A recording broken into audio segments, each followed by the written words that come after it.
menurut Bang Dodo kalau soal kaderisasi, apa manfaat sama alasan kaderisasi itu dilakukan sih? Ini mah tapi menurut pendapat pribadi di luar dari pendapat di himpunan. Oke, baik, pertanyaan cukup bagus sebenarnya. Nah, memang jawaban saya sebenarnya cukup standar gitu ya, karena memang itu gitu. Tapi bisa diartikan secara luas. Memang kalau seperti yang kita banyak dengar gitu ya, bahwa di kaderisasi itu kita melatih kepemimpinan mental, kepemimpinan gitu ya. Ya karena memang menurut saya pribadi itu juga sangat diperlukan. Kenapa? Karena tapi bukan hanya untuk kepentingan organisasi, tapi juga untuk kepentingan individunya sendiri. Karena memang kaderisasi juga sebagai jembatan transisi ya, selain pengenalan di universitas tentunya gitu. Nah itu juga bisa menjadi mungkin membantu gitu ya transisi dari masa SMA ke kuliah gitu. Karena kan selain dari tadi di kaderisasi itu kita melatih kepemimpinan mental, juga kita melatih berpendapat. Kadang-kadang ini yang sering dilupakan gitu, karena skill berpendapat juga penting. Mulai dari etika dan norma dan lain-lain gitu. Emang jadi ditempatkan buat kayak kaderisasi itu bukan buat kuliah tapi buat kalian yang di luar organisasi maupun buat individu. Targetnya itu dibuat pakai kerja Bang, gimana? Bisa, jadi dari sebenarnya kaderisasi juga itu untuk apa ya, melatih, bisa bilang ya melatih, mengupgrade individunya tersebut gitu. Jadi kan kalau seperti yang kita tahu gitu, untuk kepemimpinan itu penting, tidak hanya untuk organisasi tapi juga mungkin di kehidupan masing-masing. Skill kepemimpinan itu penting, seperti mungkin apa sih, memutuskan suatu apa, memutuskan suatu memutuskan. Nah, ini bahasa kak bisa langsung dilanjut apa? Langsung. Ya, tadi mengambil keputusan gitu ya, atau misal buat nanti misalkan siapa tahu mungkin ada yang bekerja sambil kuliah, mungkin skill-skill yang tadi dilatih di kaderisasi juga bisa terpakai di situ.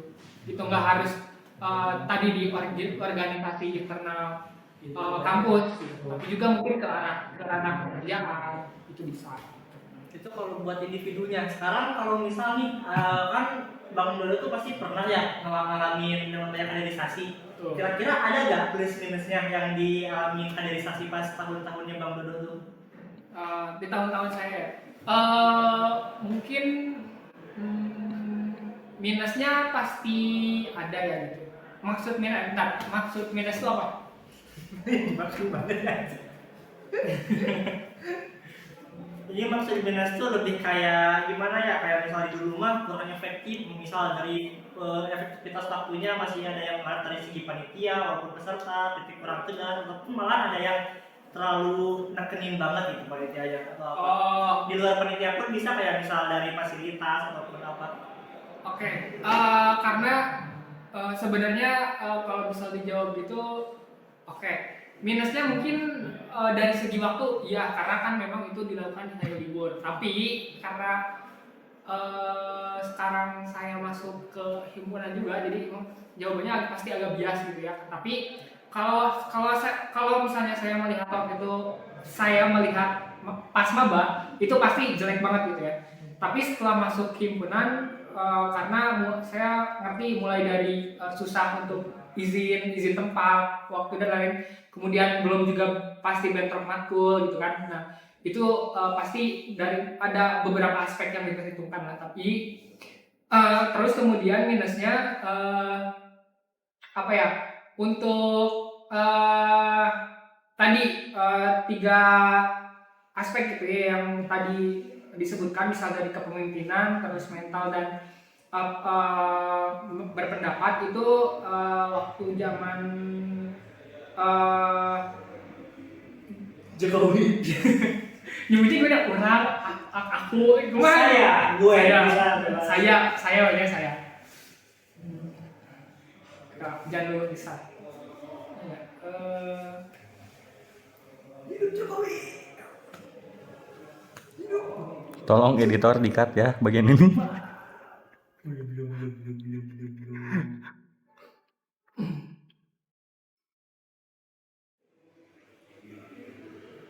Tapi dia aman banget kalau misalnya upload. Aman. Aman aja. Karena pendapat pribadi kan. Betul. Pribadi. Aman. Sok. Ya, lanjut. Ternyata yang baru. Lanjut, ini tuh yang terakhir. Kalau misal pasti, jadi pas maba tuh nggak tahu ya sudut pandang si maba tuh gimana ribetnya pas jadi panitia buat nge-setting dari waktu, tempat, perizinan sampai bahkan ke logistik yang kayak gitu. Iya, betul sekali. Jadi nyadarnya tuh pas udah kerasa pas jadi himpunan bang. Iya, betul.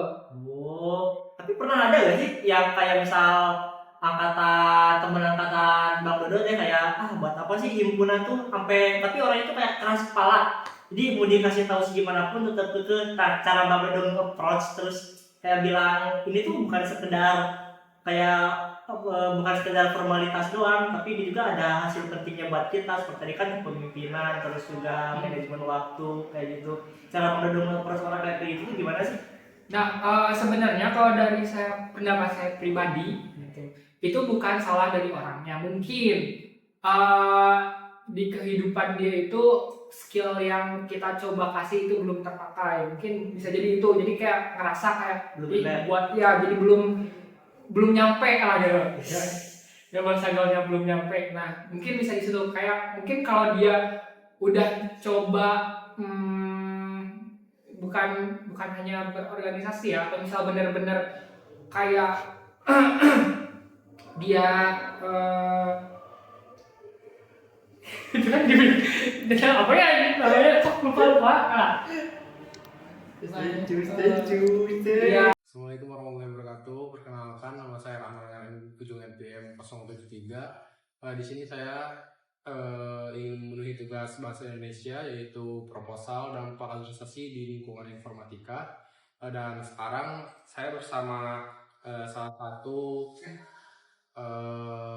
pengurus kaderisasi yang sudah kita lakukan PKKMB yang kemarin bersama boleh. Perkenalkan, nama saya Muhammad Ihsan Fauji dari angkatan 2023. Sekarang kita bakal langsung mulai aja beberapa pertanyaan ya. Izin, mungkin yang pertama yang ingin saya tanyakan itu latar belakang diadakannya kaderisasi yang kemarin. Yang kemarin yang PPKM. Ya, yang PPKM. Jadi izin menjawab ya. Jadi pelaksanaan kaderisasi mulai dari kalian maba angkatan 25 itu kan mulai dari ombus itu termasuk kaderisasi. Ya, terus kemarin PPKM atau mabim dan selanjutnya terakhir kalian ada LKM gitu.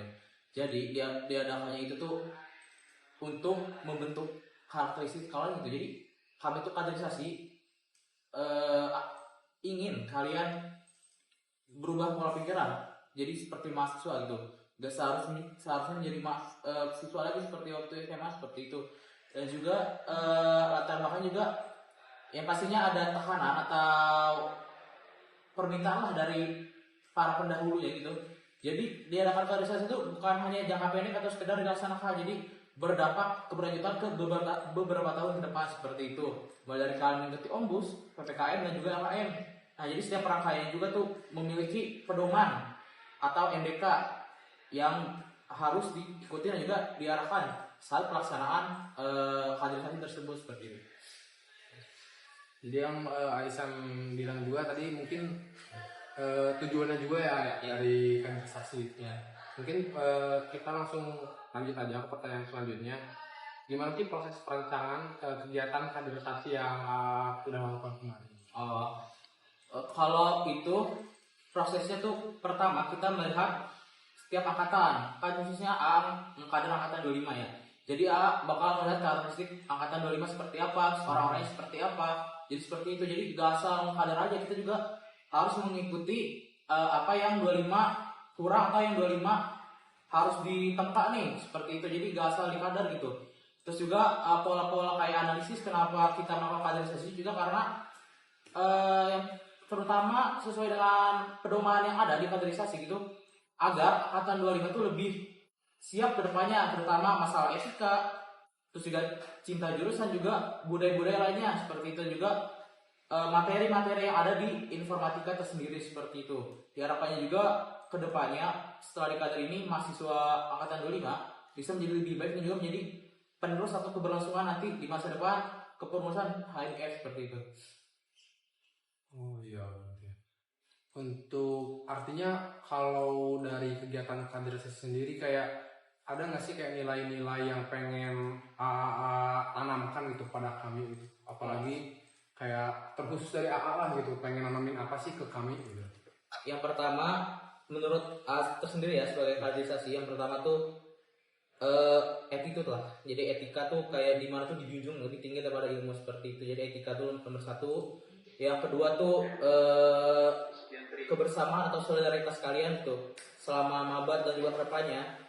Jika tidak bisa dipungkiri kedepannya selama naik semester tuh kalian bakal makin berpencar gitu. Tidak seakrab waktu maba. Soalnya mengalami itu sendiri juga ada rekan Ahwan itu pasti awal-awal emang maba tuh benar-benar erat, benar-benar solidaritas.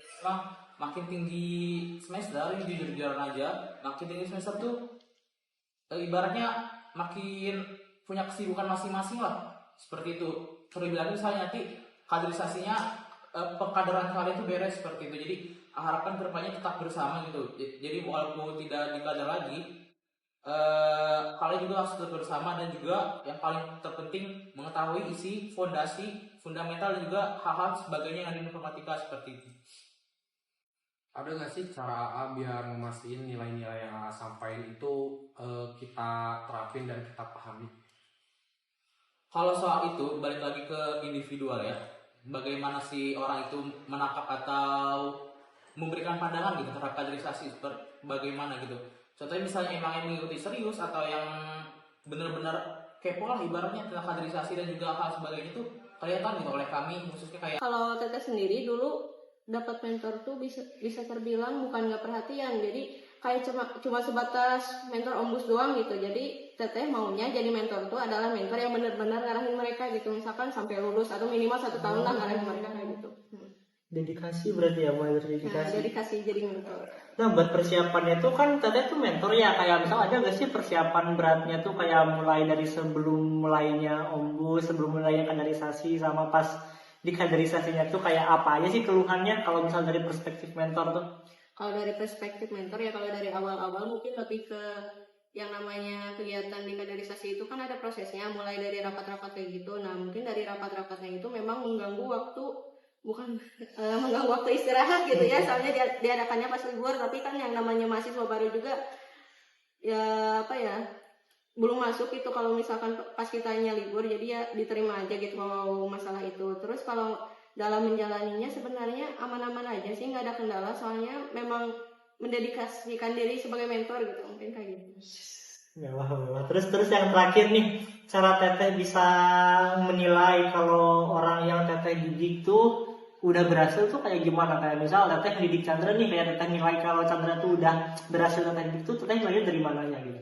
Kalau nilainya itu sebenarnya mungkin yang pertama dari cara dia ketemu atau merespon Teteh gitu pas ketemu. Terus yang kedua mungkin dari respon orang lain juga, karena kan yang namanya mahasiswa baru itu yang ngeliatinnya bukan cuma Teteh aja ya, apalagi Teteh tugasnya memang mentor yang ngawasin gitu. Orang lain juga ternyata memang ada yang ngawasin, dan memang suka ada obrolan-obrolan tertentu gitu. Jadi dilihatnya itu dari obrolan mereka, apakah sikap anak Teteh di depan Teteh atau di depan orang lain itu sama atau berbeda gitu. Dan adapun kalau yang berbeda, terus kalau menurut orang itu yang berbedanya itu adalah hal yang buruk, mungkin Teteh tegur lah orang itunya. Sebenarnya penilaian itu emang dari pandangan orang lain, terus kalau pandangan Teteh aja gitu, terus kalau gak ada yang sesuai mah Tegur paling. Oh ya udah masih banyak. Makasih ya Teh buat pandangan waktunya.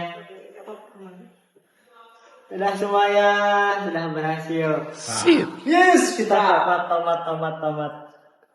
Katanya kata Samu gak cuman rasa apa? Rasa strawberry. Gak cuma rasa strawberry. 1-3. Nanti kan iya. Ada yang punya logo Unsil nggak? Tulisan. Turun.